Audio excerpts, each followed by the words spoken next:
The low, steady hum of St. Mercy Hospital's emergency ward mingled with the shuffle of nurses' footsteps and the faint beeping of heart monitors. Sergeant Victor Rhodes, a decorated Marine Corps veteran, sat on the edge of a hospital bed, tugging the thin gown over his broad shoulders. The dull ache in his chest had eased, but doctors insisted on more tests. After years of deployments, injuries, and surgeries, he figured a few more hours in discomfort was nothing. He glanced at the clock, 1:37 a.m.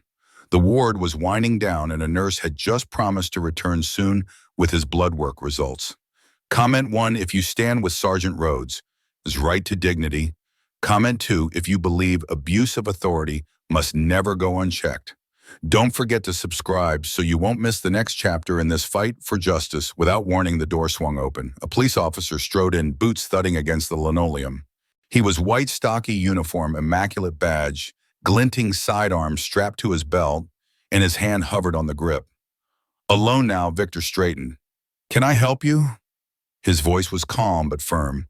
The officer's blue eyes narrowed. "Visiting hours are over."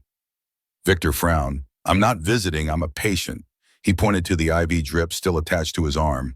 The officer's lip curled. "I need you to leave." His hand tightened on the holster. Victor exhaled. He had seen this silent hostility before, the unspoken accusation that required no words. "I was admitted hours ago. You can check with the nurses." The officer took a step forward. "There are other rooms if you need rest," he muttered, voice edged with something sharp but hollow. Victor met his gaze. His service record flashed through his mind: firefights in foreign deserts, lives saved, medals earned. Yet here he was, treated like an intruder. He kept his hands at his sides, careful not to make sudden moves. "Officer," he said evenly, "check with hospital staff before assuming." The officer's jaw clenched. "I don't need to check anything." In one smooth motion, he snapped open his holster and drew his gun. Victor's stomach dropped. "You don't want to do that," he warned, voice low and steady. But the officer didn't listen. The cold steel barrel pointed at Victor's chest was a stark reminder. After serving his country, he faced a gun pointed at him at home. Outside, life continued. Machines beeped. Nurses passed the door. A janitor wheeled a mop bucket, unaware of the barrel aimed at a man who had given everything. "Last chance," the officer said, voice tight. "Get up." Victor exhaled slowly. "I fought for this country," he said, unshaken. "You're pointing a gun at a decorated Marine who's done nothing wrong." The officer's grip tightened. "You don't belong here." Those 3 words, quieter than before, revealed the truth behind his approach. Not policy, not mistake, but raw, open prejudice. He kept his anger in check. He'd learned long ago that showing rage only gave men like this more justification. Instead, he slowly raised his hand and tapped the medical alert bracelet still fastened around his wrist. The officer's eyes snapped to it. "Go ahead," Victor said coolly. "Pull the trigger. Then explain to your boss why you shot an unarmed patient with a heart condition." For the first time, doubt flickered across the officer's face. Victor saw it, the moment of hesitation when reality crashed in. But the doubt was brief. The officer's jaw clenched and his finger remained steady on the trigger. No apology, no backing down. Men like him never admitted they were wrong. Then came footsteps, the sharp shuffle of someone rushing down the corridor. "What the hell is going on here?" barked a voice, sharp and authoritative. Victor heard it before the cop did. A doctor. The officer turned and Victor seized his chance. He shifted his body slightly so the doctor entering the room could see him, fully calm expression, hands visible, posture steady, and most importantly, the gun aimed at his chest. Dr. Elliot Parker, a senior physician in his 50s, froze in the doorway. His sharp blue eyes flicked between Victor and the gun. Within seconds, confusion gave way to fury. "What are you doing?" Dr. Parker thundered as he stepped inside, his voice filling the small room. The officer's grip tightened.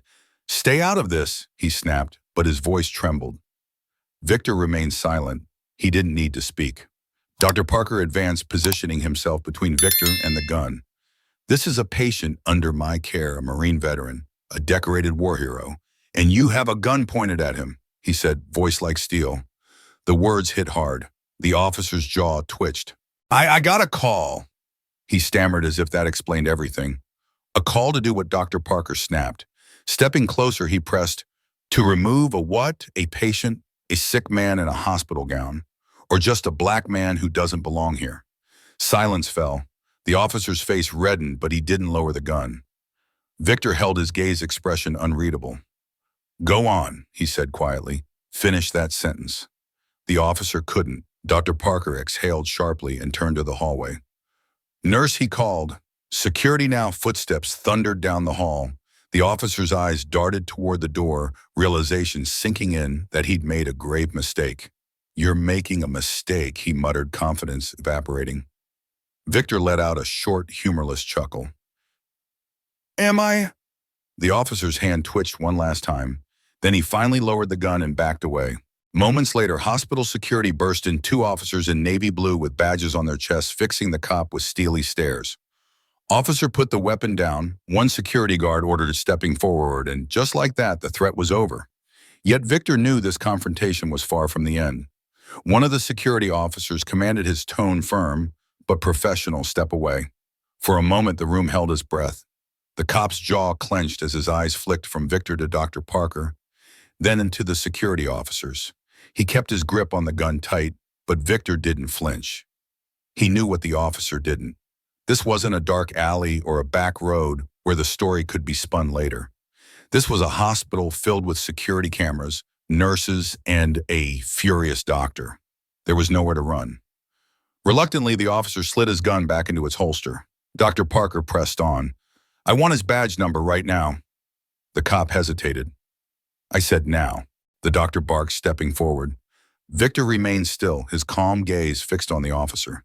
Fear flashed across the cop's face. He knew control had slipped away. A security guard grabbed his radio. "Supervisor needed, armed officer in patient ward," he reported. The officer's face turned red as he muttered, "This is ridiculous. I was just doing my job." Dr. Parker laughed sharply. "Your job? Which part involves drawing on a patient?" The officer was silent. Victor leaned forward, his expression steady. "What's the protocol for that?" he asked. The officer's eyes darted to the door. He wanted out, but it was too late. The hospital administrator entered, followed by two internal affairs officers in crisp uniforms. Their presence shifted the power dynamic completely. The administrator, a sharp woman in a dark blazer, surveyed the room, while the IIA agents focused on the cop. Dr. Parker didn't waste a second. This officer pointed his weapon at a hospital patient. He said, his voice clipped with anger. "Officer Dunn," one of the IIA agents, stepped forward. "Officer, please step outside," he said evenly. Arms crossed, the cop's jaw tightened and beads of sweat appeared on his forehead. "I was following procedure," he insisted, though his voice wavered.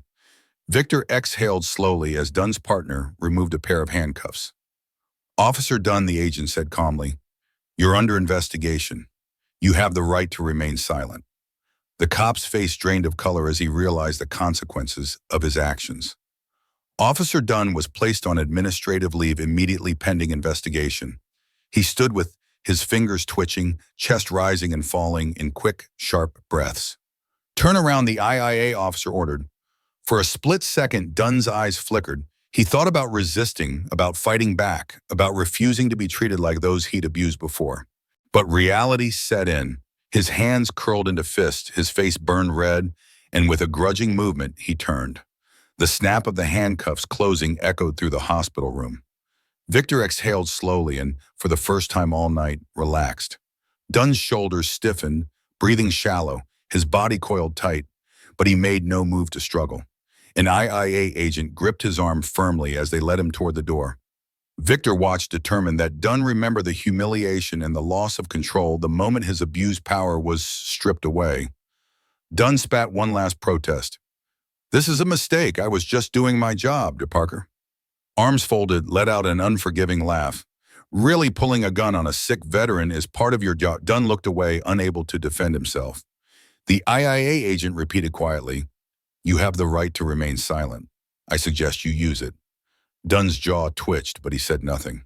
As they exited, hospital staff, nurses, and other patients paused to stare. Whispers spread down the hallway. For the first time, Dunn was the one who didn't belong, not because of his skin, but because of his choices. The door swung shut behind them, leaving Victor and Dr. Parker in tense silence. Victor's relief mingled with foreboding. This wasn't over, far from it. The real battle was only just beginning.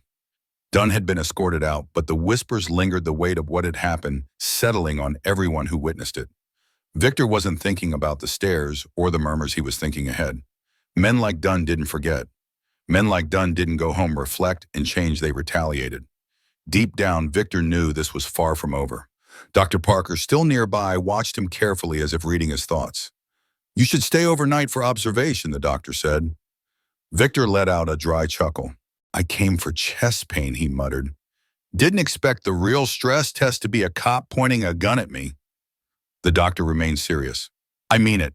That officer is dangerous. He's not going to take this lying down." Victor's expression stayed calm, but inside he already agreed. He'd spent his life facing men like Dunn, not just on battlefields, but here at home. "I can handle myself," he said simply. Dr. Parker rubbed his temples. "Look, I'll be honest. This is going to get messy. They won't stop at firing him." He paused. "They'll cover their tracks." Victor studied him, reading the determination in his face. This wasn't just about a cop pulling a gun in a hospital. It was about accountability and making sure Dunn could never do this again. Despite his exhaustion, Victor wasn't about to back down. "All right," he said, sitting up. "Let's do this.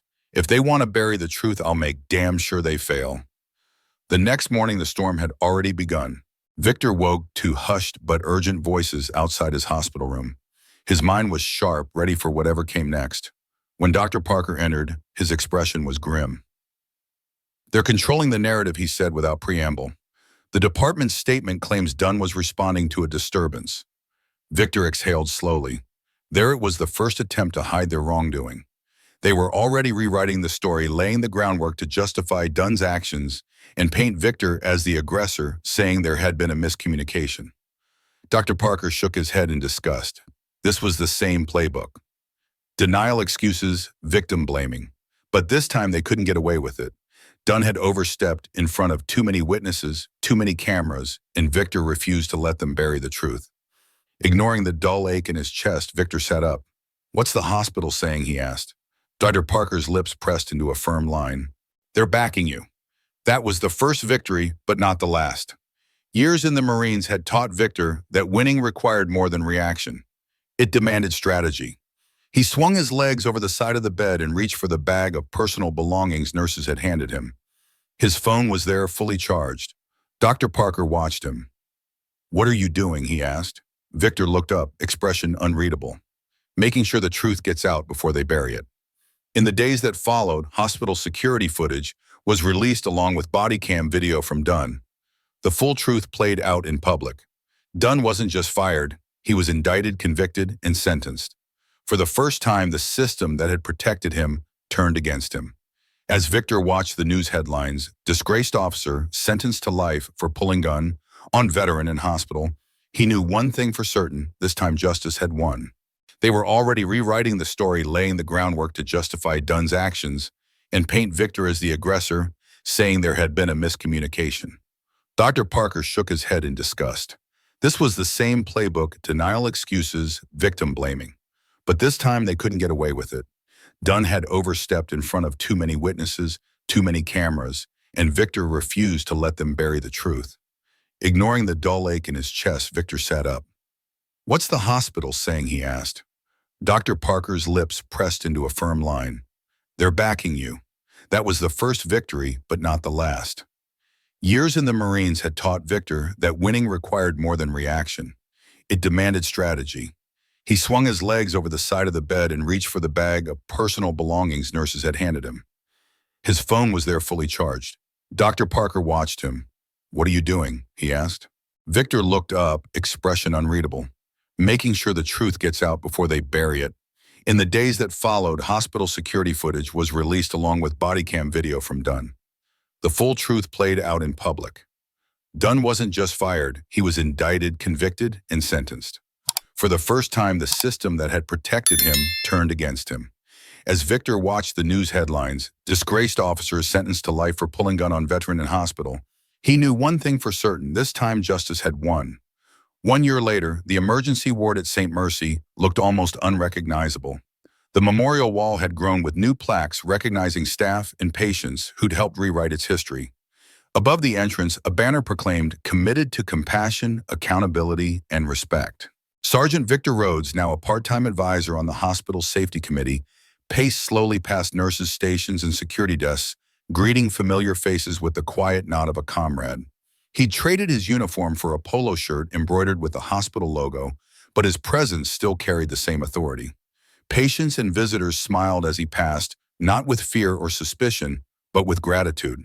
The policies he helped implement had spread to neighboring counties, and today representatives from 3 other hospitals had come to study St. Mercy's model. In the conference room, Victor reviewed a video feed of a recent training session. New recruits practiced de-escalation techniques under the watchful eye of the former Officer Dunn, now a certified instructor who volunteered his time to teach empathy as vigorously as he once wielded a weapon. Dunn's journey from disgrace to redemption had become a case study in both police and medical ethics courses. At noon, Dr. Elliot Parker joined him for the unveiling of the Safe Passage program, pairing security officers with mental health professionals on evening shifts. As they cut the ribbon, hospital administrators applauded. A small group of veterans firefighters and civilian volunteers, once silent witnesses, stood behind them, their presence a living testament to the power of solidarity. Later, Victor visited the hospital chapel where he knelt before a simple plaque reading, "To those who stand for dignity."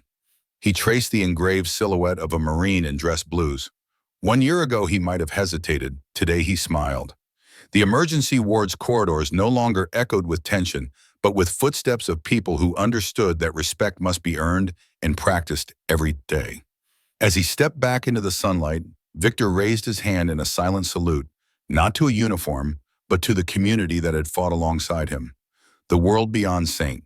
Mercy was far from perfect, but here at least justice and compassion walked hand in hand, guided by the memory of a Marine who taught everyone the true meaning of service.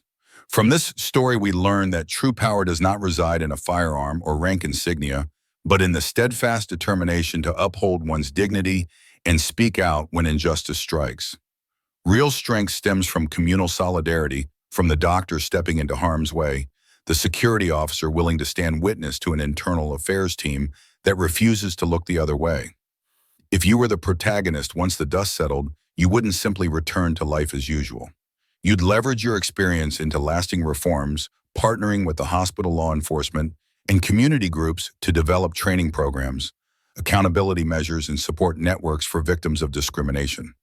You might even establish a scholarship fund or mental health initiative for veterans and wronged individuals. Will racism vanish entirely by 2050? History shows that every seismic shift begins with small steps, a new policy, a workshop, an untold story finally heard.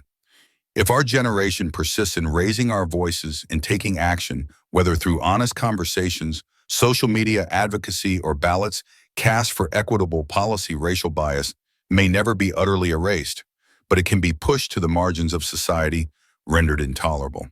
Every minor effort contributes to chipping away at prejudice, sharing this tale with friends, supporting local reforms, or simply standing up when you witness injustice.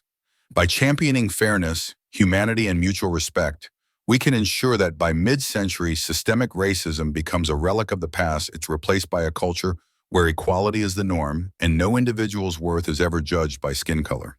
Disclaimer: this story is entirely fictional. All characters and events are creations of the author and are not intended to reference or criticize any real person.